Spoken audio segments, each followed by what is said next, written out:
And what's up, Peter Peeps? Welcome into the Wednesday edition of the PeterCast, your number one spot for all things Tampa Bay Buccaneers news, analysis, takes hot and otherwise, and plenty more about your defending Super Bowl champions. I am Steve Carney. That is Ren Dax. Ren, happy hump day. How are you, buddy? I've never been better. Thanks for asking.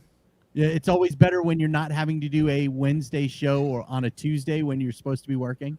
Yeah, I actually had the day off. It was the first day off I've had in Amazing. Jesus, like 14 days. But I mean, I'm kind of preaching to the choir with this crowd, that's for sure.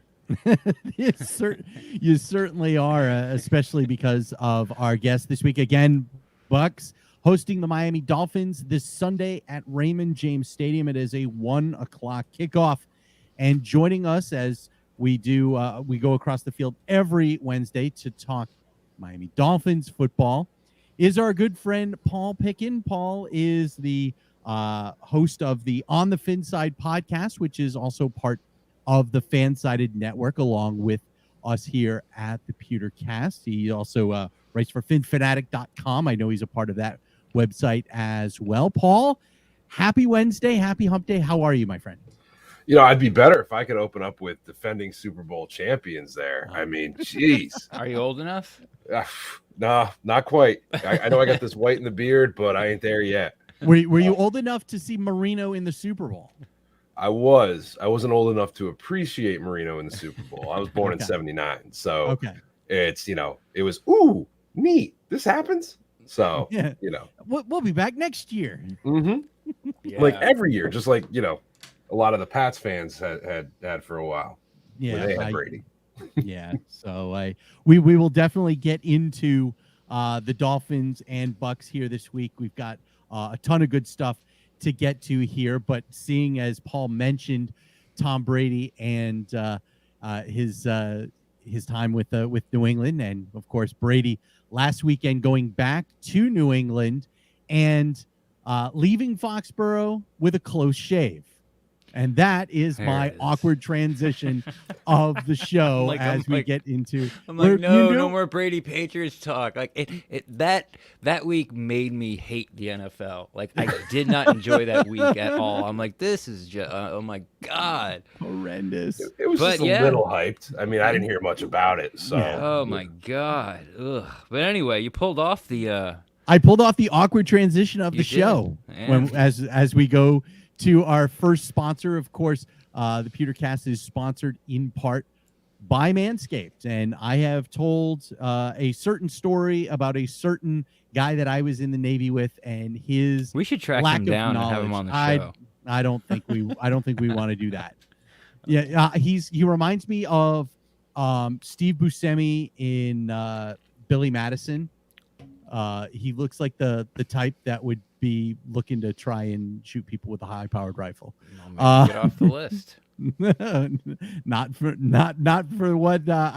this story that I've always told about him and his poor grooming habits and even worse grooming knowledge. And you don't want to be him. You want to be able to use the great stuff at Manscaped to help you with your grooming habits and your I guess everything that goes along with it. And it starts with, of course, the new lawnmower version 4.0 with its ceramic blade and the wireless charging and the extra powerful motor. And it also comes as part of the performance package version 4.0 with the weed whacker, ear and nose hair trimmer, with a package of the crop duster ball deodorant, the toner, and a couple of free gifts, including a storage case and a pair of Manscaped boxers. That's all part of the performance package version 4.0, and you can get that at a discount thanks to us here at the PeterCast. Go to manscaped.com, use the promo code FANSIDED20, and get 20% off your purchase and free shipping. Again, go to manscaped.com and use the promo code FANSIDED20, 20% off your purchase and free shipping thanks to the PeterCast. And so now we transition back into this weekend's matchup between the Buccaneers and the Miami Dolphins. And Ren always likes when I get to ask this first question because we ask it a lot of all of our first-time guests here at PewterCast. You are the host of the On the FinSide podcast. You're part of FinFanatic.com. Paul, how did you get there? Good Lord. I grew up in New England. Still, as did I. It's really, because you said Navy, so I got a question for you after the show because I think I might know where you were. It might have been right next door to me, actually. But no, so my dad raised me a Dolphins fan. We used to split season tickets up at Foxborough, and the guy that runs FinFanatic used to run a little website for writing just called fanatics.com. And I wound up just on a whim writing for him at one point and went down for a behind-the-scenes weekend with the Dolphins through that. And from there, hooked up with him and this other guy, and they found out they were doing On the FinSide. And so we hit it off pretty well. They were doing it as a live call-in show on Tuesday nights for 2 to 3 hours every Tuesday. And I called in, and they had me camp out for a while. And next thing you know, it's, well, you want to hang out for a bit? Sure, let's do it. And wound up joining the show, taking off with it. We actually separated from FinFanatic at one point when the guy that runs it kind of stepped away from the show, took it in entirely new directions, added the YouTube piece, and next thing you know, we're having a blast with it. It's so much fun. All the connections, all the fan base, like the way that the Dolphins fan base really travels well. We've had a great time. There's fan clubs all over New England and New York City. So I've gotten to go watch games with those guys, go to games with those guys. Watching the way that the Dolphins fans raise money for charity through some of these fan events is just utterly amazing.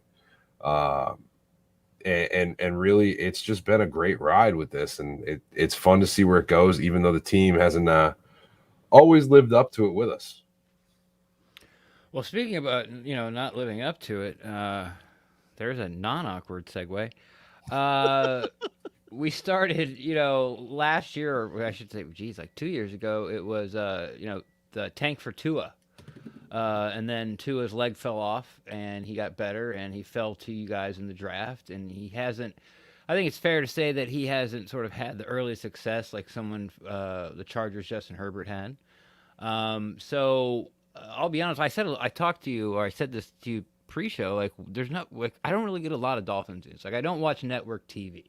Okay, so I don't watch ESPN, I don't watch, the NFL channel. So I get all my football news through Twitter, and I really don't get a lot of Dolphins stuff. So outside looking in, oh yeah, I'm sure you get tons of it. Yeah, I mean you're in it. I completely understand that, but outside looking in, it seems like he's had a rocky rookie year, and then he got hurt. Where is the organization with Tua? Where is the fan base with Tua? Is it hey, he needs more time, or is it like we've made a huge mistake? I think the organization is in a position where, there's obvious talk that they're flirting with Deshaun Watson. And what I'll say to that is Tua has potential to get to a high level of play.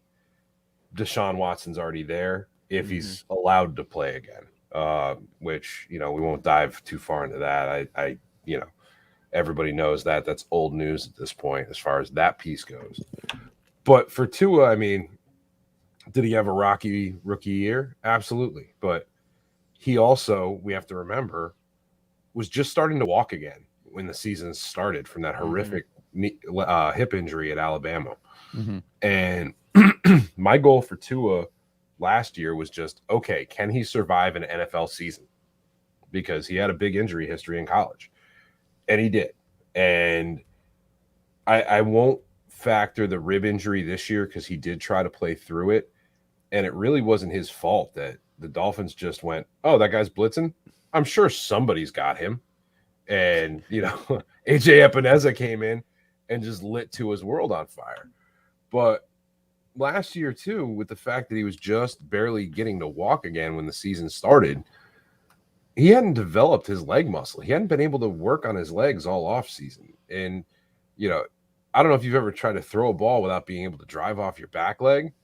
I certainly couldn't do it the way he did last year. And there were moments of insanely good accuracy. And if there's any quarterback stat I look for, it's accuracy, because like we all remember Michael Vick. Michael Vick had a cannon for an arm. He had trouble hitting the NFL field, let alone a receiver with the ball. It's just, and you know, then if you look back at someone like Chad Pennington threw the ugliest, wobbliest ball, but it was always on the spot where he intended to put it. And so he'd throw an ugly ball and it would float in between three defenders right where a guy needed it. And so I'll take the accuracy over the super plus laser rocket arm, if that, as you were. Mm-hmm. Well, and then going from Tua, you know, that brings us to Brian Flores. Wait, I'm sorry. Sorry. Do you have something else? Yeah, I just want to kind of follow up on that. So where is the fan base with them? Like, you know, they're divided. They're divided.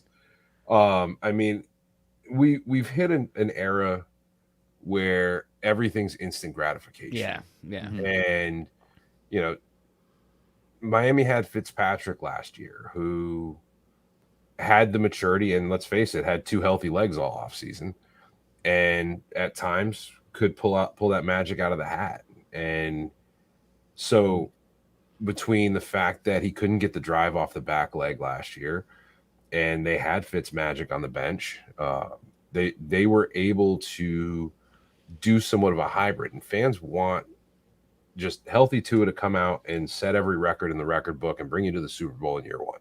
Right. And that obviously didn't happen. I mean, Miami had a great record.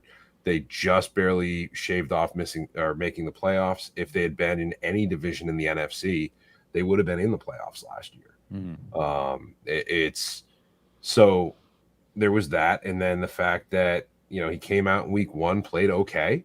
And then came out in week two and got hurt on the second series of the game by a literally completely unblocked AJ Epineza coming off the edge, which I don't know about you guys. Anytime I've ever played or watched football, I've never seen a scheme or a blocking scheme that didn't account for a defensive end. Right. Not on a passing play. Yeah. On any play, like, unless it was, you know, something like a read option, but this wasn't. This was just a straight up passing play. Right.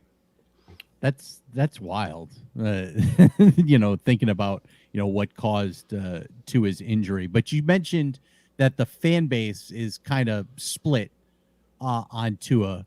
I want to know how the fan base feels about Brian Flores, because now this is now 3 straight losses, and losing 27-17 at home to a quarterback. And I know that Tua's hurt, but, you know, Carson Wentz played with no feet, you know, two bad ankles. Yep. Jonathan Taylor, you know, there was talk about would he play.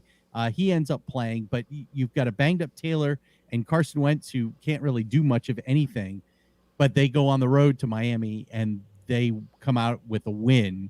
I am curious to see what the fan base is feeling about Brian Flores after this stretch here.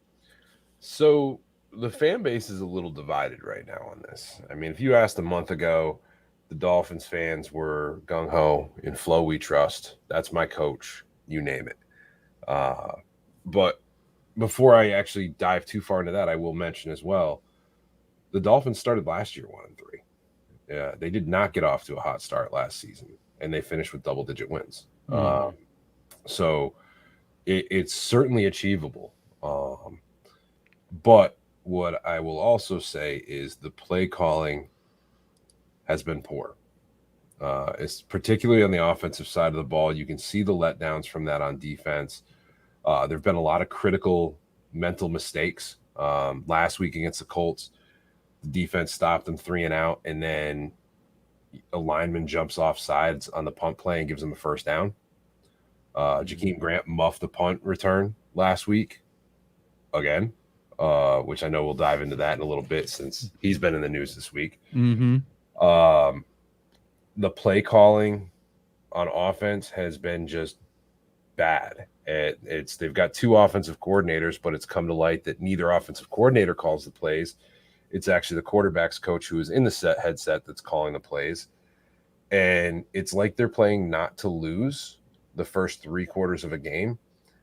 And then, and this is where the Greer piece comes into it, the general manager, when they finally open the playbook beyond page 1 and go, like, I don't know if you've ever played Madden. There's like that stupid little Madden assist menu of 3 plays you can choose from, or you can look at the whole playbook. And this is like, they're just going to the little Madden assist menu and only choosing what's on that. You can't even scroll with it, and only choosing either A, B, or C. And it's very bad. It's very bad as far as the play calling for through 3 quarters. And then it's like they suddenly remember that they've had guys averaging 5 yards a carry throughout a game with limited carries. They've had Devontae Parker sitting there waiting for the ball the whole time. It's like they only go to Mike Gesicki when the game's already out of reach. They only seem to make good aggressive play calls and play to win when they've already lost. Okay. Well, that brings me to, I guess, sort of the Brian Flores philosophy on, sort of how he wants his offense, defense to look, how he wants to go about building a championship team and a roster. It's just, it feels a little weird. I mean, I've been a fan of Bucs teams.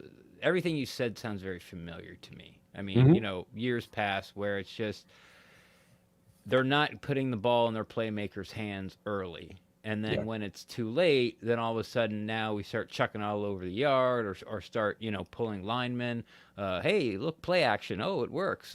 But now it's too late. Yeah. So I get all that. So, but I can't imagine that, this is Brian Flores standing up at the podium, after, the Colts loss going, this is exactly the way we thought we'd play offensively and defensively. We drew it up. So what are sort of his core values and what does he have to change to sort of get the Dolphins rolling this year? Oh, sorry, I lost you for a last second there. What was the last bit of the question? What is his core philosophy, the head coach Brian Flores, and what does he have to change to get the Dolphins rolling? Did you lose me again? Hello? Paul, you got us? He's kind of moving. Oh, you guys there? Oh, we're here. Are you here? Hello? Yeah, I'm here. Okay. Sorry, it seems to be fuzzing out a little bit on me here. It's okay. Did you get that last part the second time?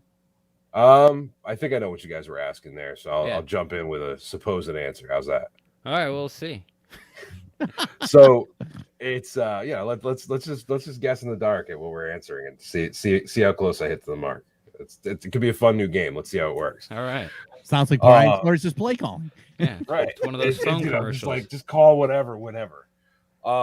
So Flo does take accountability, which I respect. He seems to have trouble finding somebody on offense that is going to do the things he wants the way he wants. The interesting thing I would say philosophically is if you look at the Dolphins last year, they had one of the top defenses in the NFL. Right. They haven't, completely stripped their defense. They have gotten rid of a couple of guys that didn't have huge impacts at times last year. One guy I was a little bothered by, but they did replace him with a rookie that seems to be doing well, and then a second-year player that seems to be doing well. And they added a couple of vets in the secondary. They managed to pacify Xavier Howard. But if you watch their defense last year and their approach, it was wholeheartedly different. And whenever they changed what they were doing on defense, you couldn't identify it because they were running that psycho amoeba style defense last year. Can you explain that, please? Absolutely. It's primarily with your front seven, but occasionally involving a couple of safeties. You've got guys moving all over the formation. It looks like a mess. I remember the first time that they ran it, And I just looked at it and went, what the heck are they doing? Why aren't they ready? And the second they snapped the ball, you didn't know who was coming, who was dropping, who was going where, even if they were coming. Occasionally, like last year, they would have Bobby McCain up at the line of scrimmage, but he was actually the deep free safety in single high. And as soon as they snapped the ball, he ran back there. But other times they'd blitz him off the edge, and one of the other safeties would shift to single high. It was very hard to identify what the Dolphins defense was doing. If you go back and you watch the Dolphins versus the Chargers last year, the Chargers were within striking distance of the Dolphins the last, I think, quarter and a half of the game. And they had Justin Herbert so flustered and confused and upset and mistake-ridden that the Chargers, even still within striking distance, started just running the ball because they were afraid to throw, because they couldn't understand what Miami was doing, what their coverages were, and the mistakes that Herbert was making on the day literally had him, and to steal a quote from Sam Darnold years ago, seeing ghosts. And like, he was throwing interceptions to defensive linemen because he thought they were coming and linebackers came through, and Miami was able to manufacture a number of sacks through that methodology, and they're built to play that methodology. It was a positionless defense, and they got away from that, and you're seeing the impact of it in their stat lines. So what are they doing now then? Oh, they're just setting up where they're supposed to be, and just running a very basic vanilla defense, and they're not generating a tremendous amount of pass rush outside of maybe Emmanuel Agba. They're not doing a tremendous amount of blitzing the way that they did, and they're not really masking their coverages. And on top of that, they're on the field far too much. And you can see, and this is something actually, I was on a show with Richmond Webb last night. One of the things that we've talked about, and he reiterated last night, was you see the defense start to let down as the game wears on, because they see how ineffective and silly the offensive play calling is, and that it's not NFL caliber. The shining example of that wasn't actually in this past week's game. It was against the Raiders 2 weeks ago. I don't know if you guys saw the safety that Miami had in that game, or had against them in that game.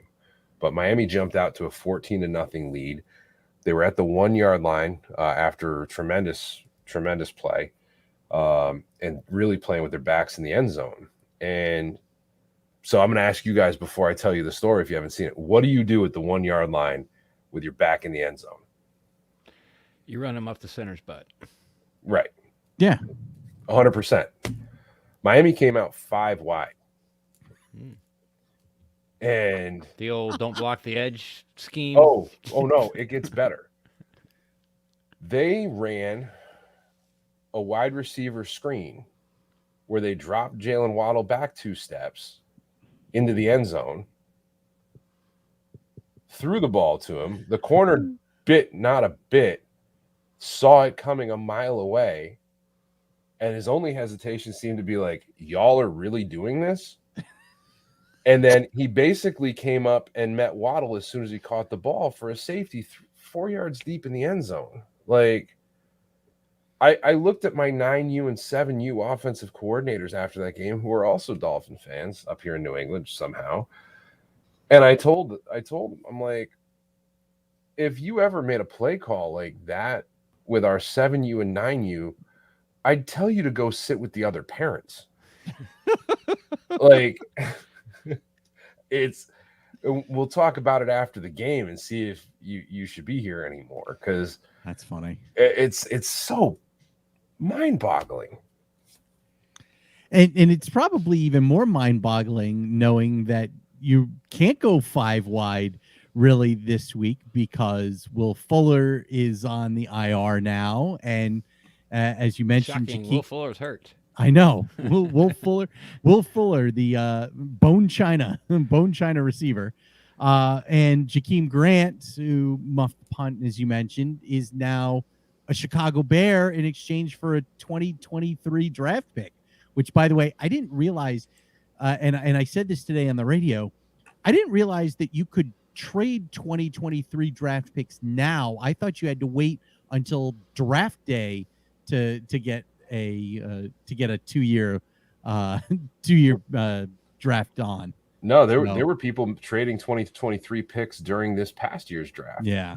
I mean, if you look at the Laramie Tunsil deal the Dolphins made with the Texans 2 years ago, they traded for they basically just robbed the Texans of like any form of a future. Yeah. Well, all I remember is like I know like you can't trade like draft picks like 6 or 7 years down the road. That's not allowed.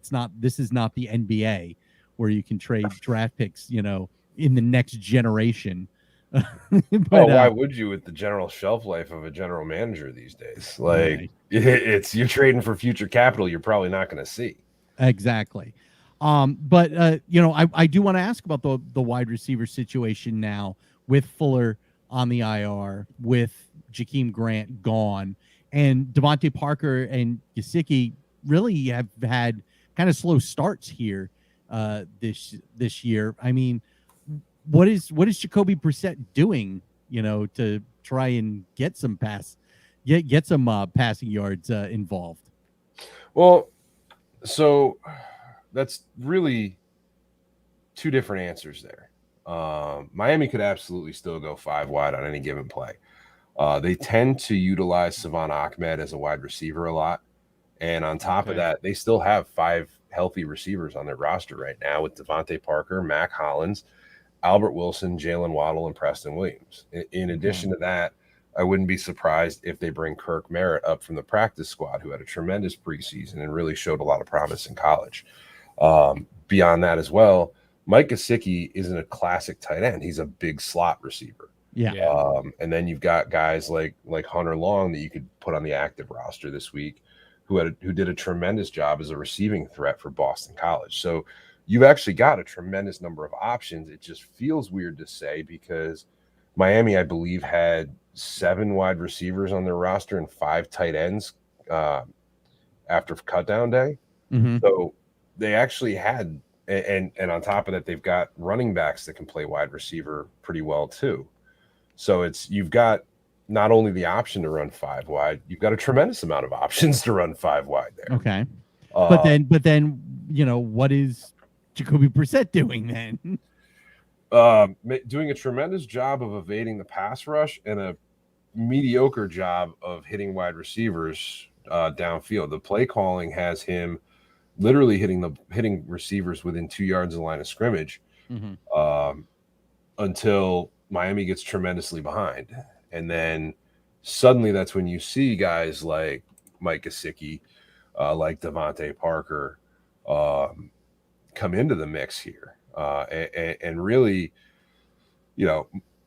Mike Gesicki has 18 receptions already on the year, quarter of the way through. So, I mean, he's on pace for about 80 receptions this year.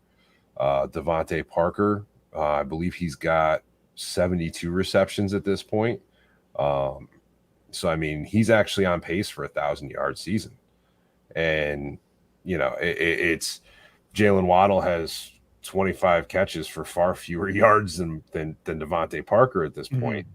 But it's really the fact that they're not being utilized in a way that's any type of threatening until the game is out of reach. Yeah. You talk about Jaylen Waddle. I wanted to ask you about him specifically, the Chinese toy, the first-round draft pick. How's he doing? How's he look? I know it's not quite fair because, he doesn't have a starting quarterback, only had him for 1 game. He does have, a nice amount of catches, but as you talked about, like the yards are – it's almost abysmal? Near impossible. Yeah, it's near impossible to have like 25 catches and the amount of yards, the fewest that he has. So what's Waddle look like? Is people happy with him? Have they not found the niche? Is he struggling? He's not struggling. I think he's being used oddly. Okay. He's got a tremendous amount of receptions for a tremendously low amount of yardage. And I hate to use tremendously twice like that, but it's tremendous. It really is the case. He's going to be the punt returner after the Jakeem Grant trade. And they're trying to find ways to utilize him and get him out into space. But Miami tends to be misusing a lot of their players in a lot of cases, which is also the case with Waddle right now. They need to have him run some more developed routes or a better route tree than, the number of little screen dumps that they have to him right now. Okay. Do you got anything left on the offense, Steve? I want to switch over to the defense. I do got. I know you're going to ask about this offensive line. Of course, that's what I was looking at. You mentioned AJ Epinez's unblocked destruction of Tua in week 2, and I saw that there's talk about trying to switch your second round pick Liam Eichenberg out of Notre Dame, moving him from the left side over to right tackle. But Pro Football Focus is, looking at Pro Football Focus's grades on him and Austin Jackson, it ain't pretty. I mean, this offensive line is in really, really rough shape. So it's not as bad as it sounds. The scheme 68 and 73rd overall sound pretty bad. Oh, it does. It does. They've actually got, and again, this is another coaching faux pas at the moment. Austin Jackson is not a good left tackle right now. He's got a lot of the athletic tools to maybe be one in the future. He shouldn't be starting at left tackle. In all honesty, Robert Hunt last year, so I'm jumping in two different directions, but I'm starting at the tackle spot. Robert Hunt last year played above average as a right tackle. Mm-hmm. And he did a very good job and really set the table for something to build upon. Solomon Kinley did a great job right next to Robert Hunt playing right guard as a rookie last year. So naturally, the Dolphins coaching staff went, I'm smarter than all of you. We're moving Robert Hunt into guard. We're moving Jesse Davis, who plays better at guard, out to right tackle. And then we're going to draft this tackle from Notre Dame, Liam Eichenberg. And we don't know where we're putting him yet. But I think we're going to slide him into guard, which look, if you want some real numbers on Liam Eichenberg, look up his college numbers. Yeah, I saw he gave up 2 sacks in 3 seasons at Notre Dame. I think that's what I saw. He gave up, I think, 2 sacks as a freshman, and then I don't think he gave up a sack his final 2 seasons.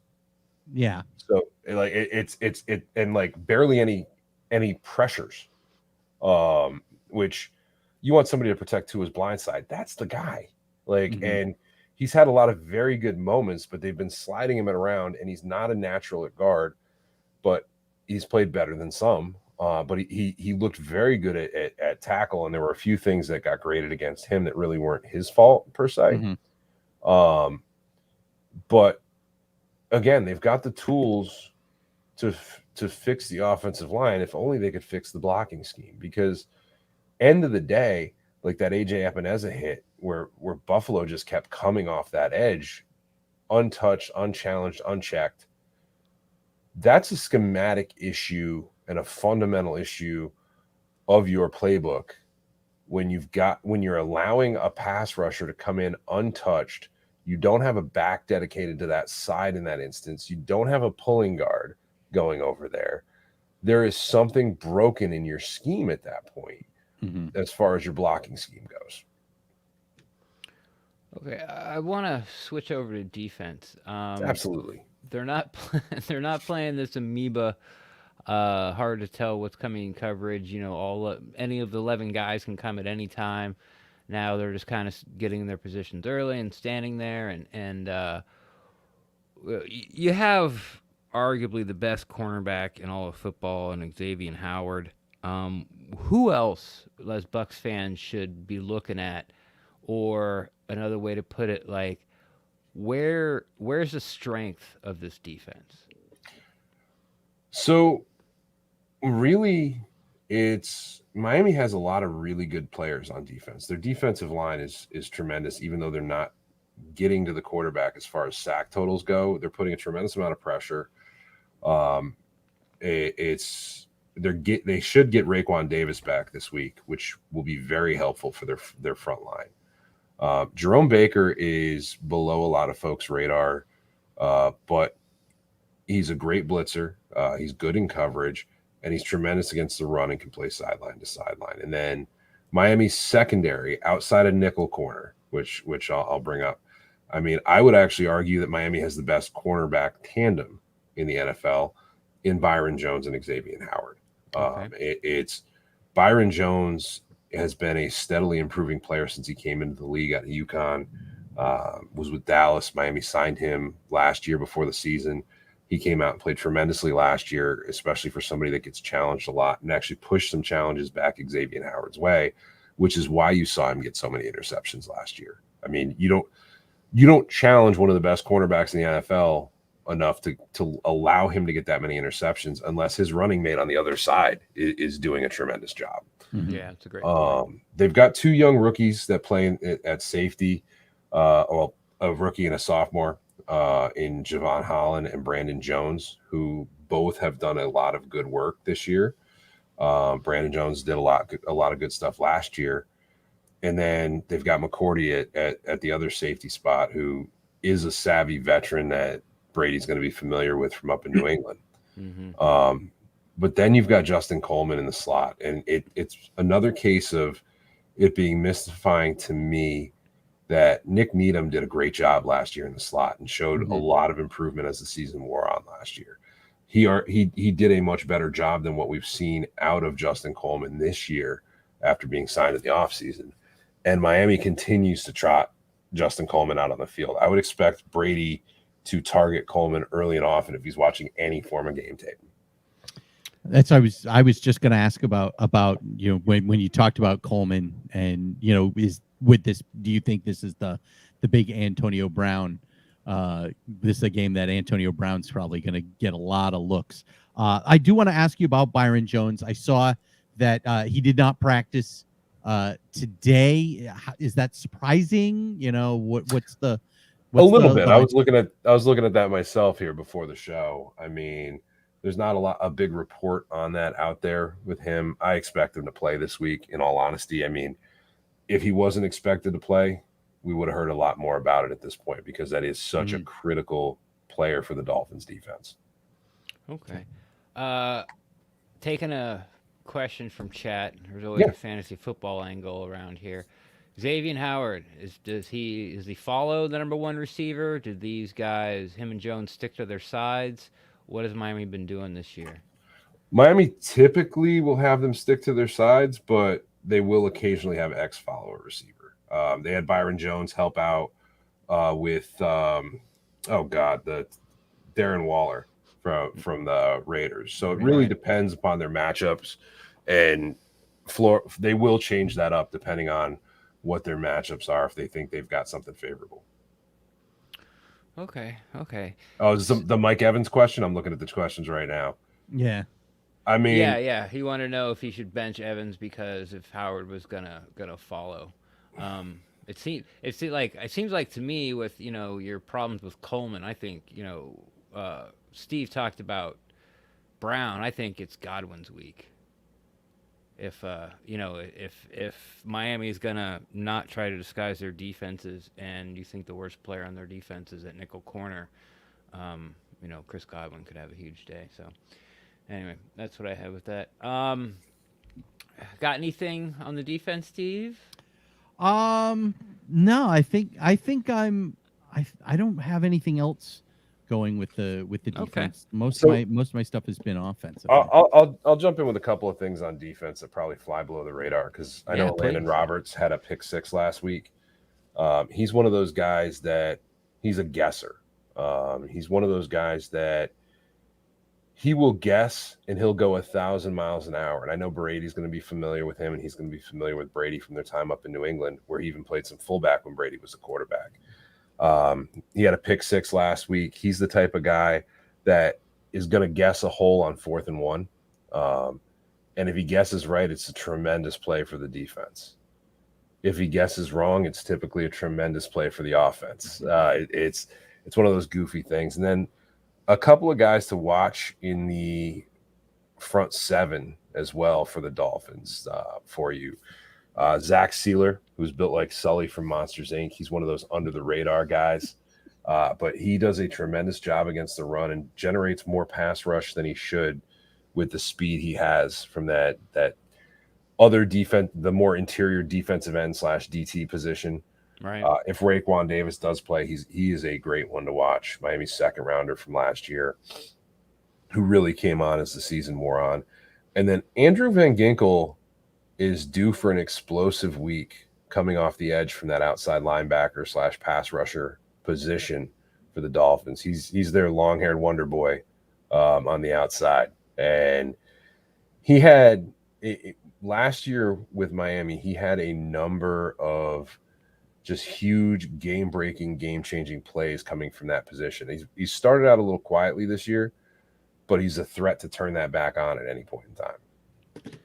We've talked a little bit about sort of the, Brady will know this guy from his time in New England and this guy. I mean, so your quarterback, your head coach, a couple other players out there.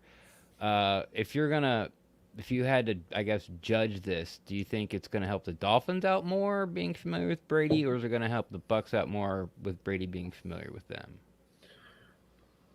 Only because we've seen moments, and this was true up in New England as well, from Brian Flores, where the more he knew about a quarterback, the better he would scheme for those individuals. Like you look at New England's last Super Bowl run with Flores up there when Brady was there, and you can argue that almost the MVP of the Patriots in that playoff push was Brian Flores.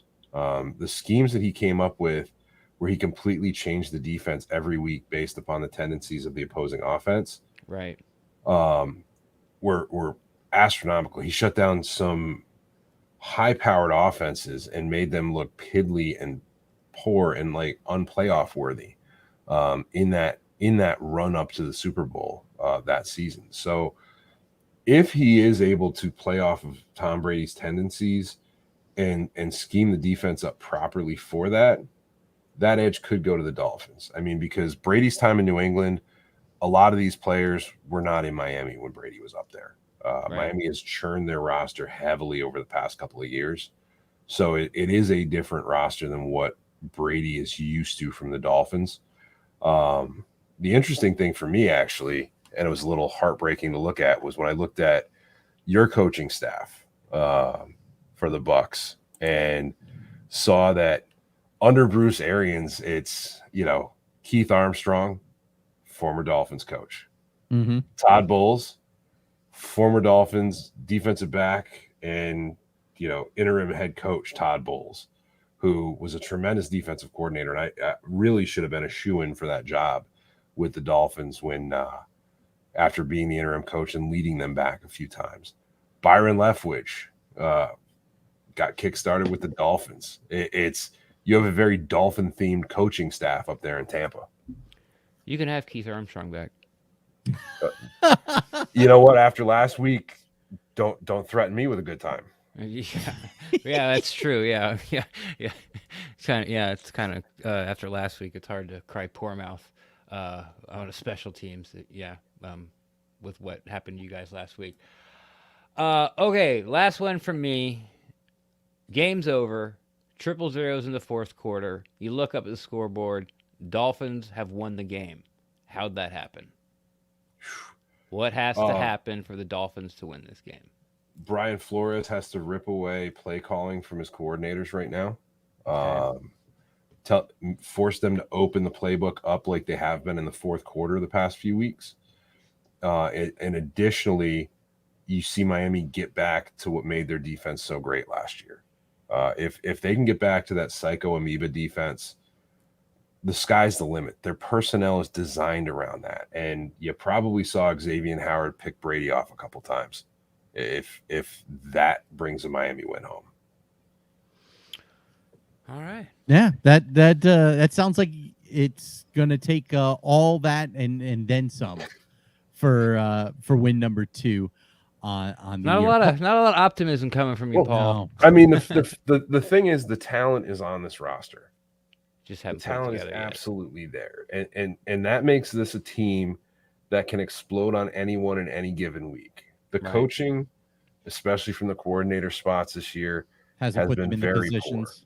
poor. It's you've got guys really seem to be schemed into the wrong positions. You've got questionable at best play calling at times, and then you see when they do open the can, it goes all the way open, and you see like and you're watching Mike Gesicki catch 1,000 passes thrown his way in a game, and like with ease getting open, and Miami's missed a lot of open receivers this year. So it's really, the potential is there to be explosive, and almost this team is like what I said about a Landon Roberts, where if they hit it right, it's phenomenal.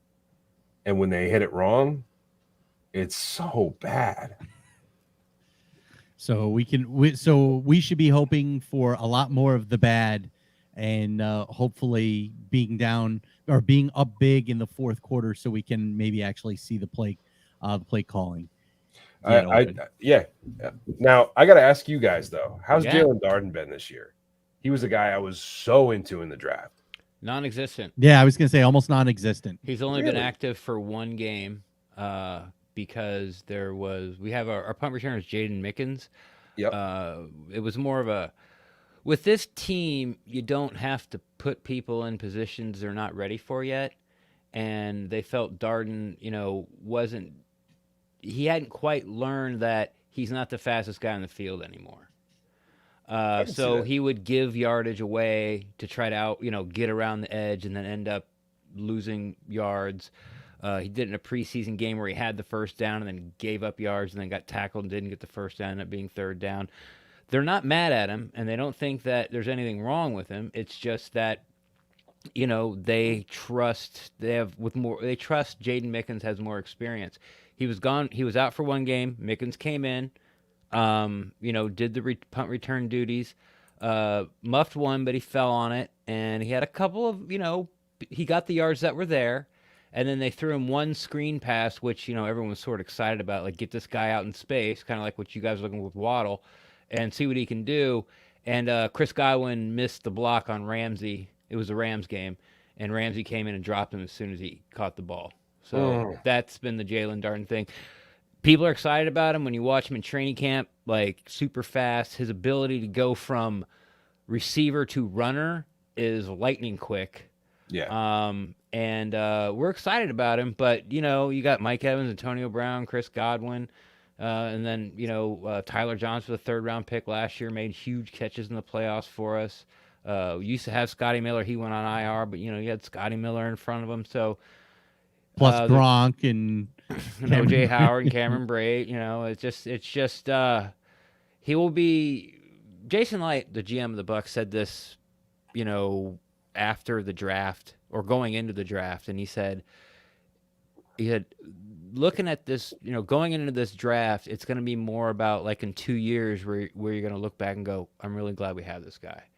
And I mean, Darden's a guy that, like, I was very high on in the draft, and am very high on his future and his ceiling, similar to Tristan Wirfs last year, which I'm still jealous of, especially after what we said about Austin Jackson.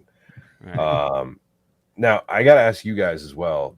Your injury report reads like a walking wounded list, and Rob Gronkowski was the name that brought it back up for me. What's the status on Gronk, as well as your everyone that you guys have on the walking wounded list today? Because it's a long one. Well, Gronk has a couple of cracked ribs, and like his lung is, they're calling it a puncture, but it's really like a pinch. Okay. That came from the hit on in New England. No, was it New England? No, he was in the Rams with the Rams game.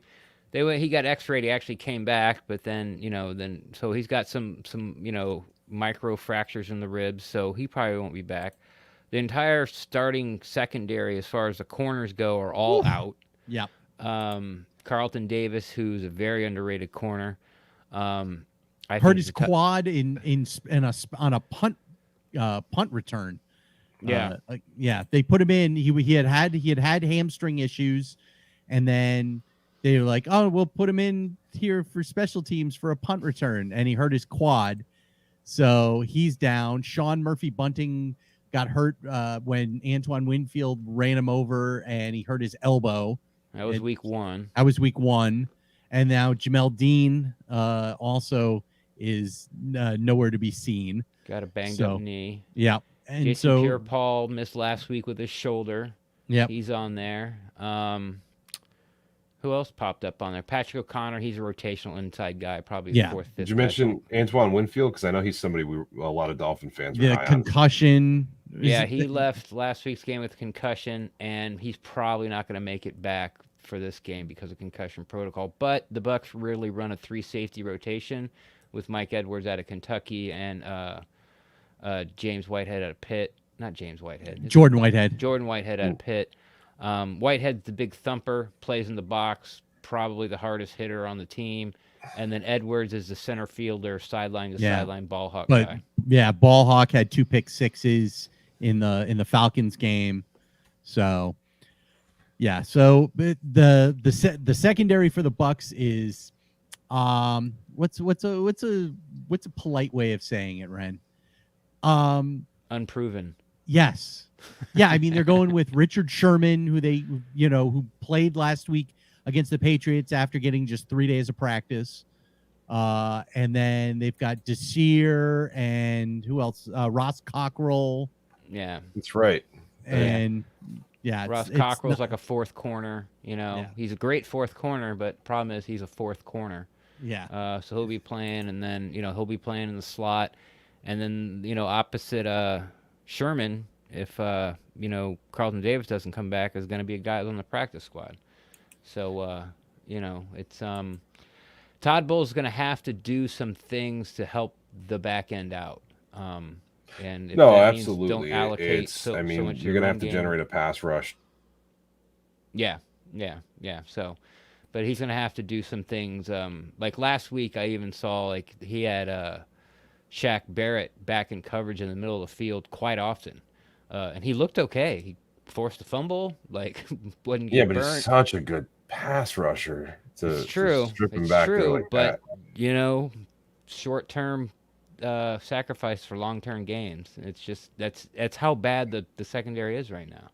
It's beat up, man. It's beat up bad. So let me change my answer. Basically, Miami starts sending guys over the top. That's how we see Miami win in the final moments there. If that's the case.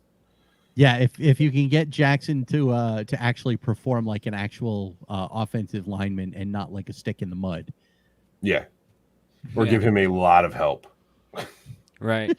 Yeah. I think the Bucs are beatable. Todd Bowles is probably going to play a lot of too high, not let anybody beat him over the top. But you have to be a very disciplined team. If you can put together 7 to 12 play drives that get 5 to 12 yards per play, the Bucs are there to be had. If you hold or you jump off sides or illegal motions, and you can't protect your quarterback, it's going to be a tough road, and you're probably going to lose by a couple scores. Do you guys? How's your secondary when it comes to jump balls? Unproven because the guys that you're going to see. Yeah, there's not a lot of jump balls out there. I mean, talk about Mike Edwards.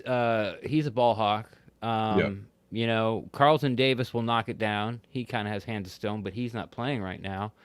Cockrell will compete. Cockrell's very good within in the box, sort of like the first 10 yards to the sticks. You get him anything past that, his lack of athleticism really starts to show, and he can't hang with guys. So anybody that got a sort of a straight line speed that they got 10 to 12 yards to run, they're gonna sort of lose him. And like Carney said, it's kind of unproven because everyone else really don't know. Like not a lot of teams throw jump balls against the Buccaneers. I'm just curious because with Gesicki, with Devontae Parker, with the fact that Preston Williams may play this week, these are all tremendously tall dudes that tend to go up and get the ball a lot and win a lot of those contested catch type Gotcha. situations. Gotcha. They can also get very open as well. And, you know, you mentioned Cockrell. If Miami can scheme to get Waddle against Cockrell, that could be a big mismatch this week, similar to the Justin Coleman against, you know, Chris Godwin matchup we were talking about earlier. Mm-hmm. It's that could be one area that Miami could get it done with. Now, I haven't actually looked. How's the run defense been for Tampa this year? Still the best in the league for 3 years Yeah, running. it's ridiculous. Teams don't even try. Well, it's good because we refuse to run the ball against poor run defenses. So I'm guessing we'll probably refuse to run the ball against, you know, a tremendous one. Okay, well, here you go. Yeah, teams like a couple of teams have had of the 4 games, 2 teams have had less than 10 rushing attempts against us. Yeah, they don't like even try. Last week, the Patriots I think had 8 rushes for -1 yards. Yeah, as a team. Yeah, we actually held them in negative rushing yards, and barely won. I heard that's pretty good. Yeah, you know, check PFF on that. See if that's any good. It's gonna be fun for sure, and I think that this is going to be a much more. I think it's going to be actually closer now that you've talked about this, Paul, than I would have said maybe before this show started. Oh, Miami's got to actually call those plays though, and that's where very true. Very true. Let's just hope Bill Vinovich's crew isn't officiating this game. But that's another story that I've told that we talked about on Sunday. But definitely going to be a fun one here this Sunday at Raymond James Stadium. Paul, let our folks know where they can find you and how to listen to the On the FinSide. Yeah, absolutely. We're for On the FinSide. We're on YouTube, iHeartRadio, Spotify. We're part of the FanSided network. You can check us out over on finfanatic.com. In addition to that, your best place to follow us is social media at On the FinSide with an F. And then I'm fanatic_pick on Twitter with a PH. So I'm usually pretty easy to find. I'm very vocal. I tend to not spoil games if you're not watching it live, but do a GIF along, as I like to call it, where something happens in a game. I'll usually leave a reactionary GIF out there with no explanation. So that's cool. The so folks if you're that are watching the following game, it you live, get it. But if you're not, I'm not ruining it for you. Yeah, that's a great idea. I like that. Smart. I like that. And if you could do me a favor, Paul, absolutely drop your Twitter handle and the handle to the pod in the private chat. Absolutely. Before you go, so I can tag you when this goes out and tag you in the pod and all that goes out. But thanks for joining us, man. Yes, thank you. Thanks for having me. Anytime you guys want to do this, anytime you guys want to kick it about the Dolphins, maybe we'll have an all Florida Super Bowl this year for some way, since Miami did get the double-digit wins from 1-3 last year, and then we can do this again right before the Super Bowl. I don't think it's Bucs Jags are in the works. What's that? I don't think Bucs Jags is in the works. Urban Meyer's going to lose his job well before that. Oh my God! I've never seen anything like that. What a mess! Jesus, it's like the curse of who is the dumbass at Louisville? Bobby Petrino. Yeah, it's like Bobby Petrino 2.0, just like worse. It's the Delta variant of Bobby Petrino. It's worse because Bobby Petrino at least quit and made sure that Arthur Blank didn't have to pay him, whereas I think that Urban Meyer's going to get fired at the bye week, and Shad Khan's going to have to pay him now. Well, let's face it, Shad Khan's the Delta variant of NFL owners at this point. Ouch! Oh, Jesus. Over Daniel Snyder. Wow. Shad Khan's best accomplishment thus far was putting a zip line and swimming pools inside of his stadium. Well, I would say his mustache and wardrobe, but that's also true. But I just meant as far as NFL accomplishments. Oh, there you go. There you go. All right, Paul, man. Right, thanks a lot. Appreciate it. Thank you, guys. I appreciate you having me on. No Thanks, problem. Paul. Be good, brother. Oops, cut him off. He gone. That is Paul Pickens from On The FinSide podcast, part of the Fan-Sided Network, along with us here at the PewterCast. I'll tell you that Paul's talk about the jump balls Yeah. has really given me pause as to whether or not I may actually wager on this game on Friday when we do our predictions and our picks on betus.com.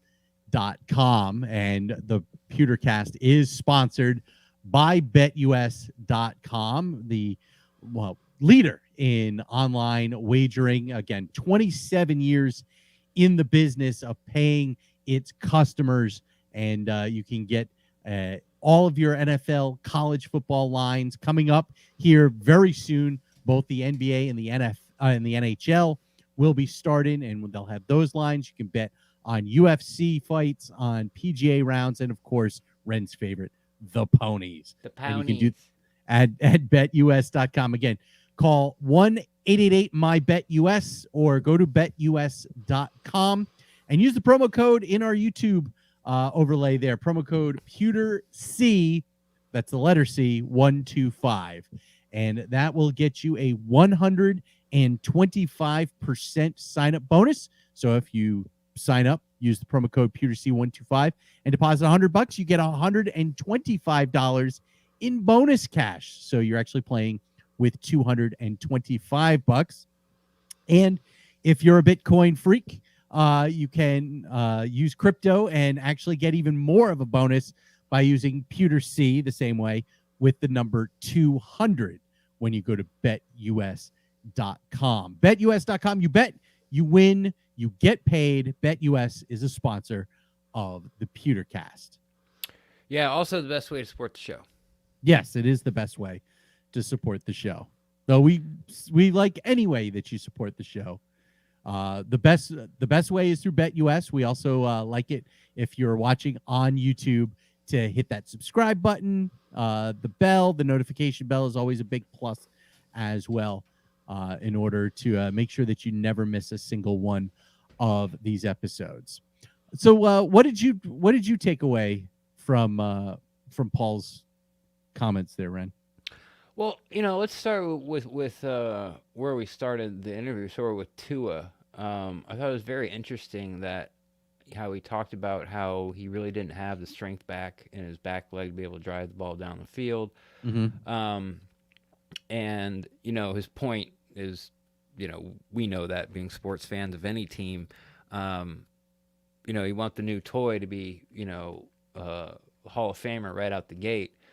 We kind of missed that all of last year because Tristan Wirth did look like a Hall of Famer coming right out of the gate. Yes. And they've heaped a whole bunch of praise on Joe Tryon.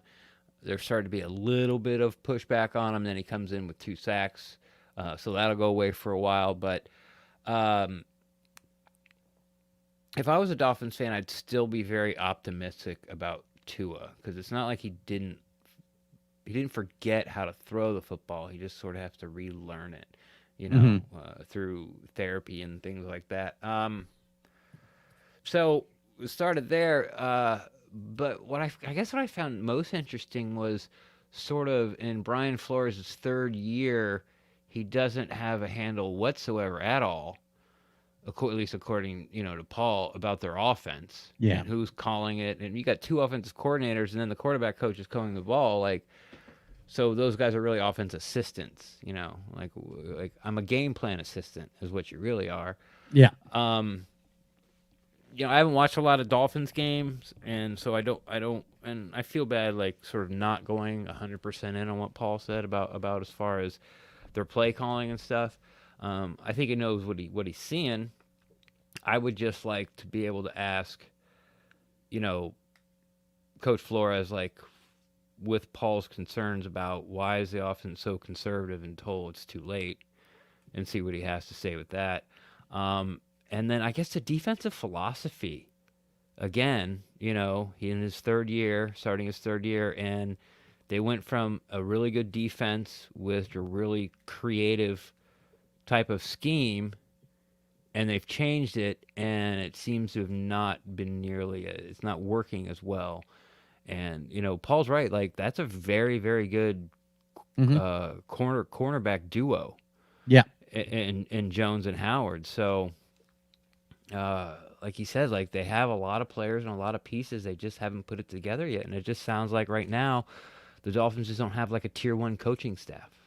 Yeah, and for me, I thought that when Paul said that, it seems like the coaching staff feels that they're smarter than the league, and they're doing Right. these things to try and be different. Like they change things for the sake of changing things. Like on the offensive line, moving, their right tackle into guard, moving the guard to tackle, not knowing what they're doing with Eichenberg, and Austin, and then everything, like you said, with the defensive philosophy, going from the whatever philosophy that kept offenses off balance and going to something more vanilla that all these offensive players have seen. It just seems like they're trying to outsmart themselves, and they're not really succeeding in outsmarting themselves, but they're definitely outdumbing themselves. Yeah. They seem to be, at least in my eyes, they seem to be pretty good talent evaluators. Yes. But once they get the talent, they don't really have sort of a clear vision on how to use them. And, we kind of saw that crap with Alley under Cutter. He went from guard to center to other guard in a span of 3 years, and it's just like, this guy was about to make the Pro Bowl. Like, you move him to center because, I don't know, you don't want to sign one in free agency. Like, I don't get that. And then you move him over to the other guard to sort of like help out Donovan Smith and help him when Donovan forgets the calls or doesn't hear the calls, and I don't know, make him feel better because they're best friends. I'm telling you, all that went into putting Alley over there. It was mostly to help Donovan Smith than anything else. Per Donovan Smith, by the way. So yeah, it's just it seems like a team that, and I don't want to say that it's rudderless or leaderless, but the guys in charge just don't it doesn't seem like they're all on the same page. Yeah. I certainly see that, and that was probably the most interesting piece that I got out of it. And then of course the fact that, with that offensive line being so bad and so poor this year, you would think that, if they're not stopping AJ Epineza, if JPP plays this week, great. If he doesn't, that means that Will Golston may get some His some third sack of the year on Jacoby Brissett. How is Will Golston tied for the team lead in sacks? Will Golston. And he's had 12 his whole entire career. And how many offensive linemen do you think it's going to take to block Vita Vea? Yeah. That sounds like a Pollock joke. How many Pollocks take screwing a light bulb? I don't know. More than the Dolphins have. Actually, I don't know. I don't really know a little bit about their offensive line. Plus, so many times as Bucs fans, I feel like, oh, we got him. And even this year, it started with the Dallas game. Oh, yeah, here it comes. And then nothing, and then one sack, no sack, bunch of pressures, defense backfield's getting worked. So, well, and like Richard said in the comments on YouTube, will Brian Flores do what Belichick did and try and take away what the Bucs do best offensively? It took me a while to figure out what their plan was, and it was obviously, to me, was take away Godwin. Mm-hmm. Take away Godwin and then have run dime and make Brady throw short. And the weather really, played into the hands. And then, of course, again, the referees, who I swear, it was such an atrociously called game. Yeah. And only one of the calls went for the Bucs. So, anyway, that game's over with. I don't even want to talk about it anymore. No, let's not talk about it. Let's talk about the fact that ESPN's matchup predictor right now has the Bucs 75-25. So okay, yeah, they're also, I think they're favored by 10.5. Yeah, I'd have to look and see what the lines are on BetUS.com. Yeah, that's where I looked. That's where I got it from. I've already got 2 of my bets, man. I've already placed them. Nice. Doing We'll another teaser this week. He's teasing again. Ren's such a tease. Don't. And then I'm having a hard time finding a third bet, to be honest. One that I'm comfortable with. It might end up being an under/over. But I'm also looking at the Broncos Steelers game. But that all depends on where Bridgewater's at, if he's going to come back or not. So if it looks like he comes back, I might jump on that. Yeah, we'll get to all of those on Friday's episode. Yes, of the PeterCast, as Barry Barger of BetUS.com will join us maybe he can diagnose why I'm so bad at this. Oh, I can tell you why. Why You're is making that? bad picks. Well, okay, why am I making bad picks? Because you're not very good at betting. So we'll see what happens. We'll definitely maybe Barry will have something a little more constructive. Oh, there you go. Oh, constructive? No, I don't. I only have criticisms. I do not have constructive criticism. Well, no, because all I'll say to you is how do I get better? And your answer will be make better picks. Bet what I bet. Bet what I bet. Okay, well then how do you? We can do this all night. Sure. You know? Well, look. My philosophy on betting, and I know it's not everyone's, but it's kind of like the David Mills pick, right? I was getting a terrible payout on it, but I knew I was going to win. Mm-hmm. So I didn't care that I had to spend $50 to make $22 because I'm going to win. And that's what I'm doing with these teasers. It's like one of them is Green Bay versus the Bengals, and I'm getting 4.5 for Green Bay. I'm getting 4.5. It's like, so like, am I going to lose that? No. If I bet Green Bay just to win, do I, or have to cover the 3.5, which they probably will I make more money by just, if on a $50 bet? Yeah, I will. But I'd rather make sure I win because, hey, you're not losing. So that's just kind of my philosophy. It's like, why it's funny. You bet like the Dolphins coaching staff coach. You try to thread the needle on these. You're trying to look for the best value, and you're just trying to win. Just win. It doesn't matter.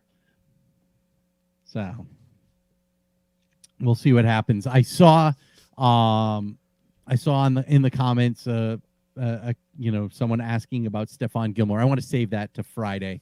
Yeah. We'll talk about Stephon Gilmore, and we'll talk more about what's going on with the Bucs themselves when we do our Friday show here on the PeterCast. That will be a noon I think I'm trying to move it to 11. 11. So I'm not so kind of crunched on time, 11 Eastern. Okay. I have to hear back from Barry because, of course, as you know, it all Steve, for some reason my phone won't send texts when I'm at home or accept phone calls or make phone calls or send texts or accept texts. So there's that I'm working on still. You got a Faraday cage in your house that just kills all signals. There's no electronic signals in your house. Yeah, anymore. I know. It's weird. It's very, very, very strange. So unless you're streaming or any other or anything else, it's just anything has to do with your phone. Just my phone. Just somebody did a drone EMP strike on my phone. On your phone. Yes. Unreal. Unreal. Completely unreal. All right, we've gone 75 and off the rails. And completely off the rails. So let's bounce on out of here. Ren, all right. Give us a Ren addiction, and where can they find you? Best place to find me is at the PeterCast. I'm always down to talk Buccaneers football, but if you feel like your tweet is too hot and don't want to put it out there on Twitter, feel free to slide in my DMs, and I'll talk Buccaneers football with you there as well, too. Yep, and you can get me at Steve Carney, stpete9.com for Rays stuff, Under the Orange Roof podcast for the Rays. For more about the Rays, who will start the playoffs tomorrow night at Tropicana Field, game one of the best of 5 ALDS against the Red Sox. I have Rays in 4. So until next time, make sure that you subscribe to the Pewtercast, whether it's here on YouTube or on any podcast platform that we're on, Apple Podcasts, Stitcher, Spotify, Google Play. Leave us ratings and reviews. Thank you to Paul Picken. I keep on calling him Phil. Paul Picken from FinFanatic.com and the On The FinSide podcast, part of the Fansided Network, one of our great sponsors, along with BetUS.com. And until next time, Ren, go buck yourself. And my SIM card's not bad because the text on the phone works when I'm not at home. When he's not at home, it's just his house. It's just in my house. I'm telling you, drone strike, EMP.